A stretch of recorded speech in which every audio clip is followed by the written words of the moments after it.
তিন দফা দাবি সনদের ভিত্তিতে কদমতলা ব্লকে তিপ্রা মথা দলের ডেপুটেশন প্রদান করা হয়।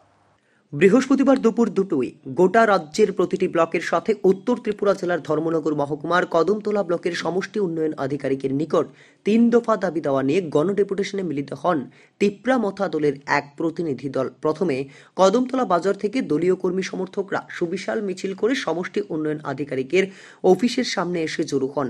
এরপর এক প্রতিনিধি দল সমষ্টি উন্নয়ন আধিকারিকের নিকট ডেপুটেশনে মিলিত হন, কিন্তু সমষ্টি উন্নয়ন আধিকারিক সঞ্জীব দেবনাথ যথাসময়ে উপস্থিত না থাকায় পঞ্চায়েত অফিসার হেল্লাল উদ্দিনের হাতে 3 দফা দাবি সনদের স্মারকলিপি তুলে দেন প্রতিনিধিরা।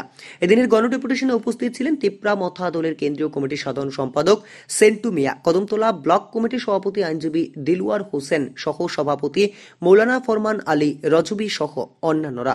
এদিকে এদিনের গণডেপুটেশন শেষে কেন্দ্রীয় কমিটির সাধারণ সম্পাদক সেন্টু মিয়া জানান, গোটা রাজ্যের প্রতিটি ব্লকের সাথে কদমতলা ব্লকেও 3টি দাবির ভিত্তিতে ডেপুটেশন প্রদান করা হয়েছে। দাবিগুলি হলো শীঘ্রই ভিলেজ কাউন্সিলের নির্বাচন করতে হবে, কেন্দ্রীয় সরকারের সাথে তিপ্রা মথা দলের ত্রিপাক্ষিক চুক্তি তিপ্রাসা একর ইমপ্লিমেন্ট করতে হবে এবং লোকসভায় 125 ধারা শীঘ্রই প্রত্যাহার করতে হবে। তাছাড়া তিনি বলেন, কদমতলা ব্লক এলাকায় তিপ্রা মথা দল নতুনভাবে আত্মপ্রকাশ করেছে আর অল্প দিনে ব্যাপকভাবে জনসমর্থন তারা পাচ্ছেন। তাছাড়া ব্লক এলাকার 13 থেকে 14টি গ্রাম পঞ্চায়েত তিনি ঘুরে দেখেছেন। প্রতিটি গ্রাম পঞ্চায়েতে রাস্তাঘাটের বেহাল দশা। তিনি বলেন, চলতি মাসের শেষের দিকে কদমতলায় ঘটে যাওয়া হিংসাত্মক ঘটনা পরিদর্শনে আসছেন মহারাজা প্রদ্যুৎ কিশোর দেববর্মন।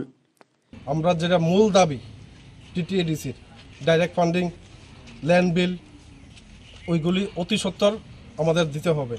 এই 3 দফা দাবির ভিত্তিতে আমরা আজকে ডেপুটেশনে মিলিত হয়েছি। আর কদমতলা আমরা ছিলাম না, আজকে থেকে 1 মাস আগে আমরা ছিলাম না। আমরা নতুন করে কদমতলা সংগঠন তৈরি করতে যাচ্ছি এবং কদমতলা এসে আমরা বিগত 10 দিনে আমি অনেকগুলি গ্রাম পঞ্চায়েত, প্রায় 14 থেকে 15টা গ্রাম পঞ্চায়েত ভিজিট করেছি।